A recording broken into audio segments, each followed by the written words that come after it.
오늘이야말로 정말 할렐루야, 그죠? 우리 교회가 몇 년 전에 찬양한 할렐루야. 저는 그것만 듣습니다. 요즘 다른 어떤 큰 합창대의 찬양보다 지금 생각하면 우리가 참 미쳤다 싶어죠. 어떻게 그 짓을 했나 싶은데 감사해요. 그래도 그걸 부활절이나 성탄절날 들어볼 수 있는 우리가 부른 우리의 노래를 들어볼 수 있다는 게 얼마나 좋은지. 약 4분가량 걸립니다만은 우리가 그 조금이라도 찾아서 이게 올려가 조금이라도 들어보면 좋겠지만은 우리 준비팀들의 노고를 생각해가 내가 말은 안 하고 있습니다만은 폰을 가와가 여서 한번 틀어줄까 하다가 그것도 좀 그렇고, 그래서 어쨌든 혹시 우리 할렐루야 찬양했는 거 거기 뭐 찾을 수 있으면은 뭐 이렇게 배경음을 좀 깔아도 좋지만 어쨌든 상관없습니다. 지금 말씀을 진행을 할 테니까요. 여러분 다 잘 우리 교회 찬양한 건 잘 다 들어보셨죠? 예. 오늘은 제가 일단 여러분에게 세 가지 말씀을 드리고자 합니다. 첫째는 오늘 이 시대는 다원주의 시대다. 그리고 더더구나 종교다원주의 시대다. 그 다원주의 시대라는 건 뭐냐면은 절대적인 표준 스탠다드가 있던 시대에서 모든 것은 상대적으로 변했다. 그런 시대가 21세기에 왔다. 20세기까지 세계가 달려왔을 때는 세계 공통의 표준을 향해서 달려왔어요. 우리나라도 단기를 쓰다가 서기로 바꿨지요. 1960년대에. 그리고 뭐 한건이니 뭐 한돈이니 뭐 이렇게 하다가 1리니 5리니 이렇게 하다가 다 뭐로 바꿨죠? 몇 킬로그램이냐 몇 킬로미터냐 이렇게 바꿨죠. 그러니까 그렇게 바꿔야만 각 나라가 듣자마자 아하 이게 얼마구나 알 수 있는 그런 스탠다드. 그리고 옷도 양복을 탁 입는 스탠다드. 그리고 넥타이를 탁 매는 이런 조선의 스탠다드는 갓을 쓰고 이거잖아요. 그런데 동양의 기준은 완전히 무너지고 서양의 기준이 절대화가 됐죠. 그래서 양복 탁 입고 넥타이 탁 매고 구두 딱 신고 양말 그것도 흰 양말 신으면 안 되죠. 딱 신는 스탠다드 그게. 그런데 21세기가 넘어오면서 절대적인 기준은 없다. 상대적인 기준이다. 그러니까 그 상대적인 기준은 이것도 맞고 이것도 맞다. 그 너의 의견도 옳고 나의 의견도 옳다. 그래서 존중한 사회가 되면서 이렇게 되다 보니까 이것이 절대적이다 할 만한 게 무너지고 그 양복을 입어도 넥타이를 안 맵니다. 구두를 신어도 양말을 안 신습니다. 그게 멋있어 보이고 편해 보이고 권위에 도전하고 파괴해보고 싶은 겁니다. 그래 어떤 연예인은 양말 안 신고 구두 신다가 발에 뭐 생겼죠. 뭐 그게 생긴 거예요. 그래서 그런 지극히 작은 것부터 지금은 다원주의 시대가 됐다. 그러므로 어느 하나를 절대적으로 상대적으로 옳다라고 말할 수가 없다. 그리고 지금까지는 진리는 하나라고 여겨왔는데 진리도 여러 개일 수가 있다. 그 진리는 만약에 여러 개 있다면 그건 진리가 아니죠. 그런데도 그걸 진리라고 생각을 하는 거예요. 진리도 여러 개 있다. 그 말의 모순입니다. 비 오는 달밤에 둘이서 혼자 앉아 뭐 이런 거하고 똑같은 얘기지, 그죠? 자, 그런데 21세기는 이런 종교도 하나만 있는 게 아니라 여러 개 공존한다. 서구에서 내려온 그 스탠다드가 돌을 때 종교는 기독교다 하고 스탠다드가 돌았단 말이에요. 그런데 종교는 기독교고 기독교 외에는 다 종교가 아니다. 그래 돼 있었죠, 절대적으로. 그런데 동양에는 수천 년간 동양이 갖고 있었던 종교가 있었던 거야. 그걸 서구에서는 몰랐죠. 그러니까 오자마자 이건 다 미신이야 라고 했다가 이제 다원주의 시대가 오니까 아니다. 우리가 여기 서구의 스탠다드만 절대적인 것가 알았더니 그건 아니다. 그래서 이제 동양의 종교들도 눈에 보이게 되니까 종교 다원주의를 이제 맞이하게 된 거죠. 그러다 보니까 설명을 하기를 우리가 산을 정상을 올라가는데 정상에 올라가는 목표는 똑같다. 그러나 정상을 올라가는 길은 다르다. 그 기독교로 올라가든 불교로 올라가든 뭐 도교로 올라가든 정상에 올라가면 똑같은 거 아니냐. 그 그럴듯한 설득력을 가지고 이제 그렇게 돼 나갔습니다. 그런데 여러분 세계가 다원화가 되는 거, 다원주의가 되는 거는 세상 문화와 풍토가 역사가 진행됨에 따라 변하니까 어쩔 수가 없죠. 그러나 그리스도인들은 그 변화에 민감하면서도 변화에 함몰되지 않는다는 겁니다.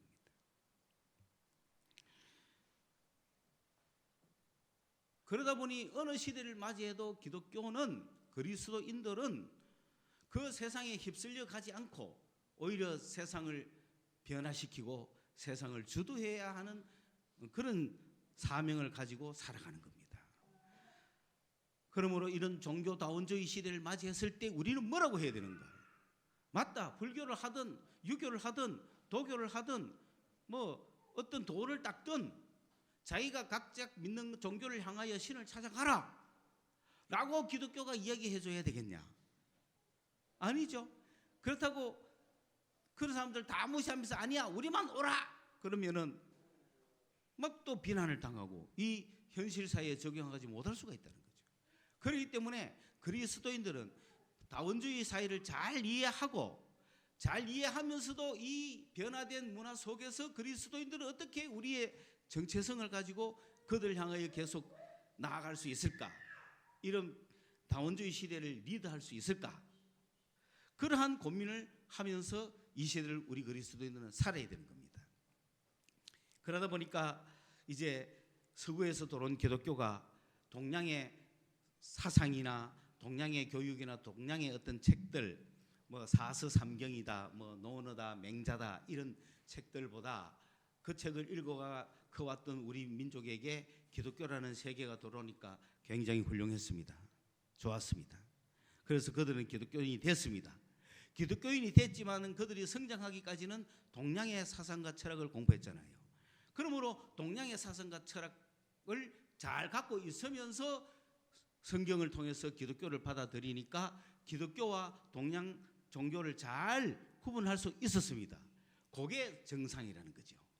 그게 지금은 우리가 동양 사상을 모르고 기독교 사상을 아니까 이게 밸런스가 안 맞는 거예요. 지금 기독교가 왜 우수한지 뭐가 그들과 다른지를 잘 몰라요. 그래서 어떤 건 다 동양과 같다 이래 돼버리는 가능성이 너무 많습니다. 그래서 다원주의 시대에는 꼭 기독교만 옳다고 말할 수 없다. 뭐 절에 가도 구원받고 뭐 구원이라는 개념이 뭐냐? 하나님을 만나는 거 아니냐? 그렇게 막 가는 거죠. 그런 시대에 우리나라는 사실 그런 서구와 고민을 하고 이건 서구의 고민입니다. 종교다원주의라는 거는 동양의 고민은 아니에요. 동양은 원래 옛날부터 종교가 쫙 있었기 때문에 원래부터 뭡니까? 종교? 다원주의라. 동양은 우리나라는 원래부터 종교다원주의라. 그런데 기독교가 돌아왔을 때도 우리 한국의 다석 유영모 선생 같은 분은 기독교를 받아들이고 기독교인이 되고 기독교 학교에서 교사도 하고 그렇게 가르쳐 왔지만 그는 동양 사상을 다 배운 입장이기 때문에 동양 사상과 기독교 사상을 잘 비교할 수 있었고 이미 그때 우리나라는 종교다원주의 사상이 나왔습니다.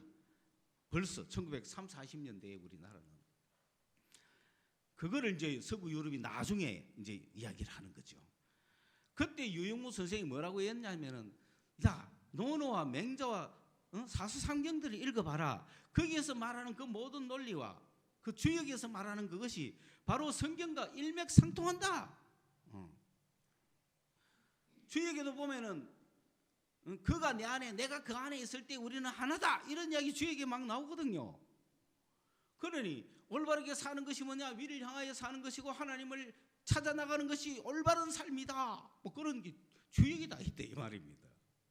그러니 다석 유영모 선생님 깜짝 놀라면서 그걸 읽으면서 맹자도 읽고 하면서 맹자를 가지고 맹자가 한 말씀을 가지고 교회에 와서 설교를 하는 거예요. 근데 설교 말씀과 똑같아. 다를 바가 없어. 예를 들어서 산 위로 올라갈수록 조심해라. 그런 이야기 다 나온다 이 말입니다. 그래서 이 공자나 맹자 정도는 구약 대접을 해줘야 된다. 그러니까 이미 우리나라는 다원주의, 종교다원주의가 그때 논의되고 있었고 세계적으로는 종교다원주의 학자로 알려져 있었던 거죠. 이런 세대에 우리가 사는데 이런 다원주의 시대에 우리 그리스도인들이 가져야 될 말씀 하나가 뭐냐면 오늘 요한복음 6장 67절 너희도 가려느냐? 왜 그러냐? 우리는 이런 모든 종교들의 가르침이 성경과 같다고 할지라도 뭐가 다른가? 뭐가 다른가? 그걸 알아야 된다.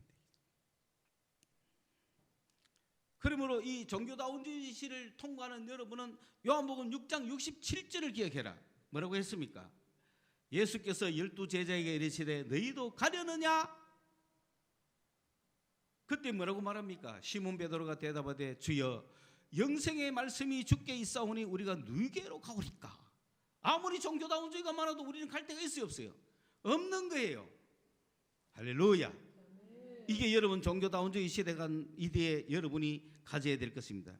그 세상 변화에 휩쓸려 가는 것이 아니라 세상 변화에 우리는 앞장서 가야 되는 것입니다.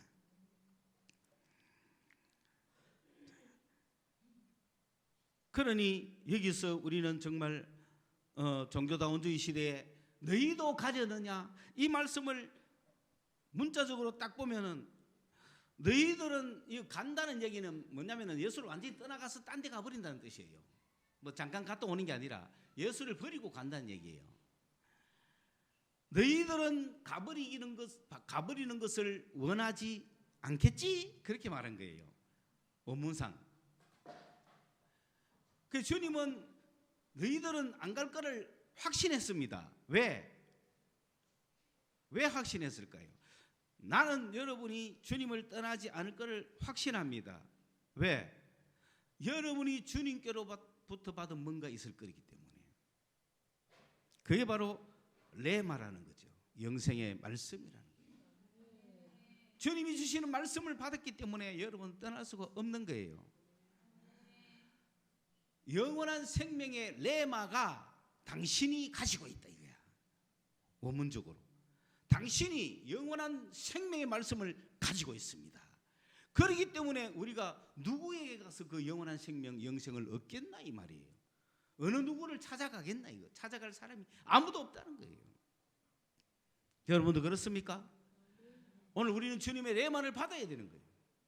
주님이 너는 내 아들이다. 내가 너를 위해서 죽었다. 내가 너를 사랑한다. 내가 살아있다. 어떤 레마든 간에 여러분이 레마를 받으셔야 되는 거예요. 그 레마를 받은 사람은 영생의 레마가 당신에게 있는데 내가 누구로 가오리까? 나는 당신을 믿었고 알았다. 하나님의 거룩한 자인 것을. 이런 고백이 오늘 우리에게 있어야 됩니다. 그러므로 너희도 가려느냐? 이것이 다원주의 시대에 주는 질문이다. 두 번째로 여러분에게 십자가의 사랑에 대해서 말씀을 하겠습니다. 기독교인이 된다는 것은 예수의 십자가의 사랑입니다. 저는 기독교라는 용어를 잘 안 씁니다. 예수교라고 씁니다. 왜냐하면 기독교는 그리스도의 한문이고 그리스도라는 것은 메시아를 이야기하는 거거든요. 메시아라는 것은 유대인들이 기다려왔던 구약 성서의 용어죠. 그런데 그것이 신약적으로는 바로 예수죠. 예수. 그러므로 우리는 대한 예수교 장로회라고요. 그래서 기독교 장로회보다는 예수교 장로회가 우리는 더 가깝습니다. 그러므로 우리는 예수교인이라 그래야 되지 기독교인이라고 말하기보다는 예수교인이다. 나는 예수를 믿는 사람이다. 라고 이야기를 해야 됩니다. 그 예수의 뭐를 믿느냐? 예수의 십자가. 다시 말해서 기독교, 우리가 워낙 버릇이 이리 돼가 저도 기독교라고 말하면 예수교, 교회. 예수교의 표지가 뭐냐? 십자가죠. 지금 여기도 십자가가 걸려있죠. 그 예수교 하면은 뭡니까? 십자가예요. 사랑. 그 사랑의 표현이 뭡니까? 십자가예요. 그게 뭐, 이렇게 목에 뭘 걸고 다닙니까? 십자가를 걸고 다니고. 십자가. 십자가가 예수교의 표지란 말이에요. 그러므로 기독교의 핵심은 십자가다 이 말입니다. 십자가를 모르면 기독교인이 아닙니다. 그거는. 여러분 여기 와가지고 막 하트 이런 거 달고 다니면 되겠습니까? 하나님은 사랑이다 하면서 하트 막 달고 막 나는 교회 왔다. 이 사람은 교회도 갈 수 있고 절에도 갈 수 있어요. 왜? 절도 자비고 사랑이잖아. 그리고 무당 앞에도 이거 가가 있어요. 그죠? 무당이 보고 사랑해야 돼. 이렇게 할 수 있잖아요. 무당이. 그런데 우리는 십자가는 뭡니까? 에이, 걔들은 거부하잖아요. 우리는 십자가를 자랑하고 십자가를 다는 순간 아 당신은 예수 교인이네요. 십자가를 딱 보고 당신 교회 다녀요. 이렇게 하잖아. 그리고 막 이카면 아 성당 다녀요. 이렇게 하잖아. 그 이 십자가는 우리의 표지다 표지. 그럼 왜 십자가가 표지냐? 오늘 부활절을 맞이해서 그거를 깊게 알아야 된다 이게. 첫째 그것은 하나님의 사랑이라는 거죠. 요한 1서 4장 9절 10절이 그래 나와 있잖아요. 요한 1서 4장 9절 10절에 이런 이야기가 나옵니다. 하나님의 사랑이 우리에게 이렇게 나타난 바 되었으니 하나님이 자기의 독생자를 세상에 보내심은 그로 말미암아 우리를 살리려 하심이라. 독생자를 보낸 이유가 우리를 살리려. 이게 하나님의 사랑이라는 거죠. 사랑은 여기 있으니 우리가 하나님을 사랑한 것이 아니요 하나님이 우리를 사랑하사 우리 죄를 속하기 위하여 화목제물로 그 아들을 보내셨다. 이게 하나님의 사랑입니다. 이게 십자가의 표지입니다. 이게 복음입니다. 그러므로 십자가는 하나님의 사랑이다. 어떤 사랑이냐? 자기 아들을 아끼지 아니하시고 우리 죄를 위하여 피를 흘리게 하시고 우리를 살리기 위해서 보내셨다. 화목제물로. 이게 바로 예수교 십자가. 예수의 죽으심이 나의 죄를 맑게 시키는 그런 능력이 있다는 겁니다. 에베소서 1장 7절에 보면은 그 예수의 보혈로 우리가 깨끗함을 얻었다는 거예요. 사랑하는 여러분, 십자가는 그냥 목에 달고 다니고 나를 지켜주는 어떤 것이 아니라 내 죄를 씻으신 그 복음이에요. 그 내 죄를 씻는 능력이 그 속에 있음을 믿어야 되는 거예요. 그걸 믿는 자들이 예수 교인들입니다. 그래서 어느 누구든지 평범하게 인생을 살아오다가 어느 순간에 예수의 십자가의 죽으심이 내 죄를 씻었구나라고 할 때 그게 십자가의 사랑이 내 것이 되고 십자가를 체험하게 되는 거고 십자가의 능력이 그 사람 속에 나타나는 거예요. 그때부터 그 사람은 변화되는 거예요. 신앙이 그리 쉬운 게 아닙니다. 신앙이 그리 쉬운 게 아니에요. 쉽게 보이지만 쉽지 않습니다. 여러분 분류를 좀 해야 되겠어요. 교인이 있습니다. 교회 나오면 교인이에요. 그래서 예수를 믿으면 성도입니다. 십자가의 은혜를 체험하고 그 받은 사람을 제자라고 하는 거예요. 우리는 다 뭐가 돼야 돼요? 제자가 돼야 되는 거예요. 오늘 여기 보세요. 오늘 요한복음 6장 66절의 본문의 말씀에 무리가 나오지 않습니까? 어떤 무리가 나옵니까?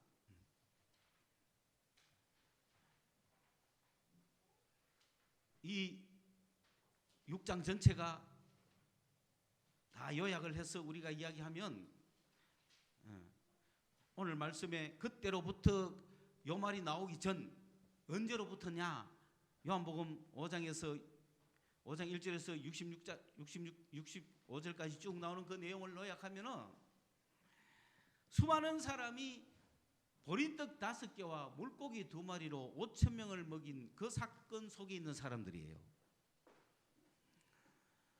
그런데 사실 이들은 예수님이 보리떡 2마리와 보리떡 5개와 물고기 2마리로 먹였다는 사실을 모릅니다. 제자들만 합니다. 제자들만. 다만 그들은 이 예수한테 왔더니 뭐가 풍성해요?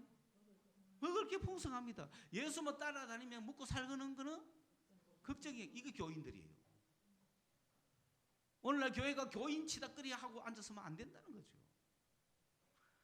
그래서 교인은 많으면 좋아요, 적은 게 좋아요? 말을 못하네. 많은 교인들이 있어가 100명, 200명 치닫거리 할 겁니까? 100명, 200명 치닫거리 한다고 먹을 거 주고 뭐 자기들이 원하는 바 주고 놀러 댕기고 말이지, 버스 맞춰가지고 뭐 봄소풍 댕기고 하고 싶어요?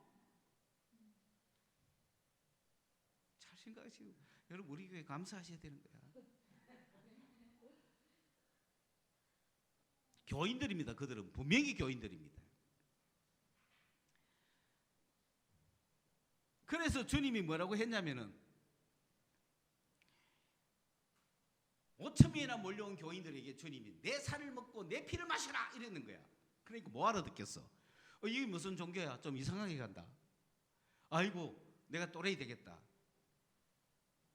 막 그 말이 너무 어렵다. 하니까 예수님이 내가 생명의 떡이다.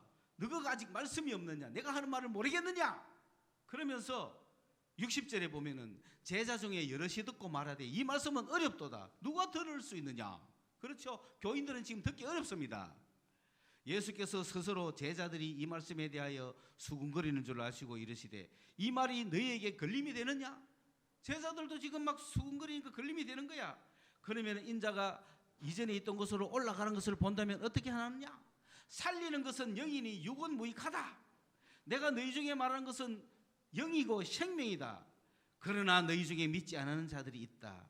아무도 내 아버지께서 오게 하여 주지 않으면 누구든지 내게 올 수 없다. 자, 이러니까 5,000명이 의해요. 그때로부터 그의 제자 중에서 많은 사람이 떠나갔잖아요. 떠나간다는 말은 뒤로 돌아 앞으로 가십니다. 원으로 에이스입니다. 목표가 분명한 게 예수께로 향하여 왔다가 이 말을 듣고 5,000명 탈락해야죠. 그죠? 여러분 탈락가기가 우리 교회는 벌써 탈락했어. 20년간 전부. 뒤로 돌아가. 뒤로 돌아 앞으로 가. 아이고 당신하고는 끝났다. 당신하고는 더 이상 내가 못 간다. 그 주님도 뭐라고 합니까? 하나님이 안 보내주면 못 온다. 기쁘니까 뭐. 그리고 전부 다 그렇게 잘 믿고 돈 많이 내고 뭐 하던 사람도 전부 뒤돌아 앞으로 갑니다. 저거 욕심을 위해서 살아왔다는 거죠. 예수를 이용하려고 왔다는 거죠. 영생에 관심이 있었던 게 아니에요. 그냥 교인이라. 교회 나오는 교인이야. 그날도 예수 오늘 어디서 집회하노? 따라가면 떡어 먹을 수 있잖아. 그것 때문에 온 거단 말이에요. 그리고 억지로 잡아가 우리 임금 대주세요. 이렇게 몰려오는 무리들한테 예수님이 뭐 해가지고 그 목회하고 있으면 안 되죠. 싹 쳐버렸어요. 5,000명이 필요 없다 이거지. 그러니까 샥 빠져나가니 얼마나 멘붕이 왔겠어요. 그런데 갑자기 가는데 그런데 주님은 자신이 있었어요. 12를 보고 12를 보고 아까 한 말이 그 말이야. 너희들도 가버리는 것을 원하지는 않겠지? 그렇죠? 왜? 그러니까 베드로가 대표로 말합니다. 영생의 레마가 나에게 주어졌는데 당신은 영생의 레마를 가지고 있는 사람이야. 그렇기 때문에 오늘 누구를 만나도 딱 쳐다보면서 한마디만 하면 그만 구원받아 보는 거예요. 예수님의 말씀 한마디면. 이 레마하고 로고스는 다른 거예요. 로고스는 어떤 하나의 원리, 진리, 논리 이런 거지만 쓰여있는 이런 말씀들을 말하지만 우리가 배워야 될 말씀들을 말하지만 레마는 건 오늘 딱 쳐다보면서 예수님이 살아계신 예수님이 딱 주시는 말씀 한마디야. 그 한마디로 구원받은. 아무리 술독에 빠져 있어도 옛날에 마약에 빠져 있고 이런 사람도 예수의 말씀 한마디면 구원받아 뿌더라는 거지. 예수가 어디 있노 하고 막 하는데도 예수 한마디면 구원받아 버려요. 할렐루야. 놀랍습니다. 그런 능력을 누가 가지고 있다고요? 예수님이 가지고 있는 거야. 어느 곳에 공자 맹자 아무리 공부해도 그 안에 나를 구원시킬 레마는 없습니다. 그 레마는 예수님만 갖고 있는 거야. 내가 지쳐서 오늘 나 이제부터 예수 안 믿을란다 라고 하는 순간에 그냥 주님이 한마디 해버리는 거예요. 그 레마 주님이 갖고 계십니다. 그걸 우리가 아는데 지금 베드로하고 전부 다 주님의 레마를 들었지 않았겠어요? 그러니까 배를 버려두고 떠나가잖아요. 배를 버려두고 부친도 버려두고 가잖아요. 그러니 그냥 예수께 왔다가 오늘 밥 안 주면 안 오는 사람은 교인이고, 예수를 믿기는 믿는데 아니 내가 부친 좀 섬기고 올게요, 뭐 세상 돈 좀 벌고 올게요 이렇게 하면은 그건 성도밖에 안 되고, 모든 걸 버려두고 주님을 따르는 자들이 제자죠. 그런 제자들도 지금 많이 물러갔어요. 그 이중에는 성도가 많이 갔다는 얘기죠. 교인은 벌써 갔고 성도도 지금 막 가는 파이잖아. 아이고 교회가 뭐 여밖에 없나 하면서 이 교회밖에 없나 하고 딴 데가 쉽게 좀 신앙생활 하자 뭐 그렇게 가겠죠. 그런데 주님이 레마를 던져준 사람 몇 명? 12명은 가요 안 가요? 안 가니까 그 자신 있게 너희들은 안 가겠지 그렇게 이야기한 거지. 그래 베드로가 뭐라 그랬어요? 나를 살려주신 영생의 말씀이 있는데 우리가 어디 가겠습니까? 누구 어느 공자 맹자한테 가서 내 이 시대의 구원의 사람을 아무리 다원주의라고 하지만 찾겠습니까? 그렇죠? 그래서 베드로가 그렇게 대답을 딱 하니까 주님이 뭐라고 하냐면, 주님이 12제자에게 너희도 가졌느냐라고 말할 때는 주님은 어떤 그거냐면 내가 너희를 택하지 않았냐 이 말이야. 그렇죠? 70절에 주님은 왜 자신이 있었습니까? 그들이 자기를 택한 것이 아니고 예수님이 그들을 택했단 말이야. 예수님이 그들을 택했으니까 예수님이 그들을 너무 잘 알고 예수님이 그들을 택했으니까 틀림없는 사람들이잖아요. 예수님이 그들을 택할 때 레마를 줬겠어요 안 줬겠어요? 레마를 줬겠죠. 그 레마를 듣고 그들은 부름받아가 주님 영생이다 이거 내가 완전 인생 변했다, 예수님의 말씀 한마디로 내 인생이 변했다 그래 가지고 주님한테 와가 있잖아요. 그리고 예수님은 밤새 기도하면서 12를 택했잖아요. 그러니까 주님이 내가 너희를 택하지 않았느냐 이거예요. 내가 너희 12를 선발했다, 내가 너희를 선발했다, 그거는 주님을 위해서 선발했다는 뜻이에요. 그러므로 제자들은 누구를 위해 살아야 돼요? 주님을 위해 살아야 되는 거예요. 내가 너희들을 택하지 않았느냐, 내가 너희를 택하였다, 내가 너희 12를 내가 택했어. 그러니까 이들은 갈 리가 없죠.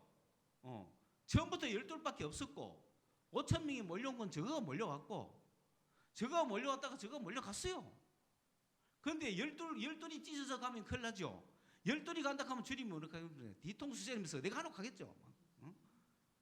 내가 12는 택했으니까 12는 안 갑니다. 그래서 내가 너희 12를 택하지 않았느냐, 너희들은 확실하다. 내가 너희 확실한 줄 안다. 내가 12를 택하였다. 그러나 그 중에 하나는 마귀가 아니냐. 이 말이 무슨 말입니까? 예수 믿는 게 쉽지 않다는 거죠. 내가 너희 12를 택했는데 그러나 그 중에 하나는 마귀가 아니냐, 이런 질문입니다. 물음표가 그 뒤에 붙어 있습니다. 두 개가 아닙니다. 물음표는 하나입니다. 내가 너희 12를 택하였다. 그러나 그 중에 하나는 마귀가 아니냐. 이건 무슨 말입니까? 12는 갈 일이 없잖아요. 그럼에도 불구하고 하나는 마귀가 아니냐. 그만큼 신앙생활이 어렵다는 거죠. 그러므로 여러분 십자가의 사랑, 요한일서 4장 9절에서 10절, 우리는 이 십자가의 사랑, 십자가에는 십자가의 능력이 있고 십자가의 은혜가 있다. 그러므로 십자가에는 우리 죄를 사하는 능력이 있고 우리를 구원하는 능력이 있음을 꼭 알아야 됩니다. 전도할 때 십자가를 정해야 되지 딴 거 전하면 안 됩니다. 전도할 때 십자가의 능력이 나타나야 그 사람을 변화시킵니다. 예수 십자가 이야기만 해야 되는 거예요. 그러자면 우리가 십자가를 체험해야 됩니다. 내가 십자가를 체험하려면 어떻게 해야 됩니까? 갈라디아서 2장 20절입니다. 내가 그리스도와 함께 십자가에 못 박혔다. 예수가 죽은 게 내 죽음인 걸 알아야 되는 겁니다. 그런데 나는 내 정욕이 다 살아가 있어. 문제는 뭐냐면은 성도와 제자의 차이는 뭐냐? 성도도 예수의 십자가의 죽음이 나의 죽음인 걸 알고 은혜를 받았어요. 그런데 자기가 죽은 줄을 몰라. 자기가 죽은 줄 모르고 자꾸 자기가 살아. 그러면 요거는 성도와 제자의 차이가 있는 거예요. 그래서 성도는 제자로서 훈련을 받아야 되는 거예요. 제자도로 훈련 받는 거면은 자꾸 죽어야 돼. 자꾸 깨지고 자꾸 엎어져야 돼. 그렇지 않고 수많은 사람이 십자가의 은혜를 받았지만 십자가의 원수로 살아간다. 빌립보서 3장 18절. 십자가의 원수라는 말 들어봤습니까? 십자가의 은혜 받아놓고 지멋대로 사는 것은 십자가의 원수입니다. 십자가의 은혜 받았으면 제자가 돼야 되잖아요. 십자가의 은혜 받았으면 내가 죽었다는 걸 알고 내 속에 살고 있는 육체를 계속 죽여야 되잖아요. 그런데 십자가의 원수로 살아갑니다. 그들의 데스티니, 운명은 멸망이다. 내가 십자가의 은혜를 받았지만은 내가 죽고 예수가 살고 예수가 주가 되는 삶을 살지 않고 자기를 위해 살아가고 자기 정욕을 위해 살아가고 그런 사람들의 운명은 절망이고 멸망이다. 그들의 데스티니는 디렉션, 완전히 그들의 가드, 신은 누구냐? 배다, 배. 그 배가 우상이야. 이걸 위해서 사는 거야. 이게 신이요. 이게 배고프다 하면 신을 섬겨야 되죠. 배를 섬기고 있다. 세 번째, 그들의 영광은 부끄러움이요. 네 번째, 그들은 땅의 일만 생각한다. 이런 자들이 십자가의 원수들입니다. 오늘 십자가의 원수 많죠? 그러나 우리의 시민권은 하늘에 있고 우리는 하늘로부터 내려오는 구원자 예수를 기다립니다. 그분이 오시면 이 낮은 몸이 영광의 몸으로 변할 것이다. 그걸 바로 보면 기다리는 거예요. 여러분, 영광의 몸을 기다리는 자들이 제자들이에요. 반드시 이 낮은 몸이 영광의 몸으로 변할 것입니다. 그 소망 꼭 우리는 살아야 돼요. 그 과정에서 십자가의 원수로 살던 우리를 회개해야 되는 거죠. 십자가의 은혜로 돌아가야 됩니다.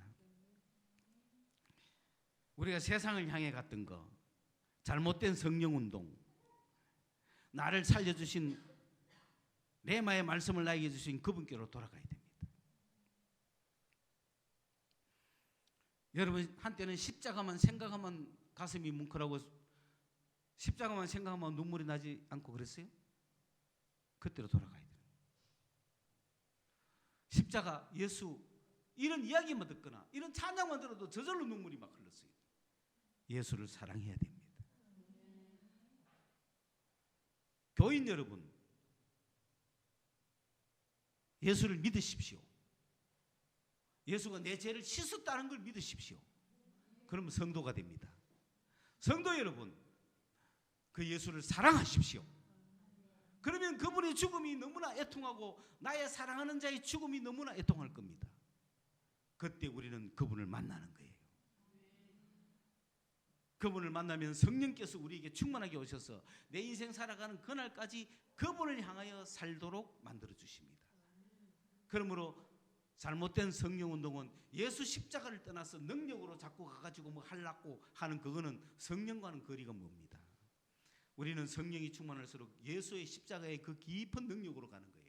그러면서 십자가에 죽으신 그 예수의 능력이 얼마나 능력이 있든지 예수 피 하나만 해도 사람이 막 병이 낫고 죄가 씻음받고 영혼이 살아나고 그런 역사를 우리는 추구해 가야 한다. 그게 우리의 오늘의 사명이다. 우리 여러분 모두가 한 명 한 명이 예수 피 한 번만 불러도 능력이 막 나가지고 귀신이 쫓겨가고 병자가 막 벌떡이려고 사람이 세상을 향해 욕심이 가득 찼던 사람이 헷가닥 변화되는 그런 역사가 일어나야 되는 게 십자가의 능력이다. 그 십자가의 능력으로 돌아가야 한다. 다시금 예수를 사랑해야 됩니다. 그러면 예수가 나의 주가 되어야 됩니다. 세상을 위해 살던 내가 죽고 예수가 산다. 내가 죽고 예수가 산다. 내가 죽었으니까 죽고 없어지면 안 되잖아요. 누가 살아도 살아야 되잖아. 이제는 내가 사는 게 아니고 예수가 산다. 요게 세례입니다. 요게 세례입니다. 그러므로 예수를 믿는 자들은 세례를 받았습니다. 세례를 받을 때 이제 나는 제자가 되겠다는 결심을 하셔야 됩니다. 왜냐하면 내 육체가 막 세상을 위해서 땅의 일을 생각하고 배를 신으로 섬기고 막 살아오던 이 내 육체가 이제는 죽고 예수의 성품이 살아 올라올 것이다. 그걸 기대하면서 우리는 세례를 통과하게 될 것입니다. 기도하겠습니다. 하나님, 이 시간 사랑하는 당신의 자녀가 세례받기를 원합니다. 하나님 아버지, 정말 세례받는 그 순간에 하늘문이 열리게 하여 주옵소서. 예수님의 이름으로 기도드리옵나이다.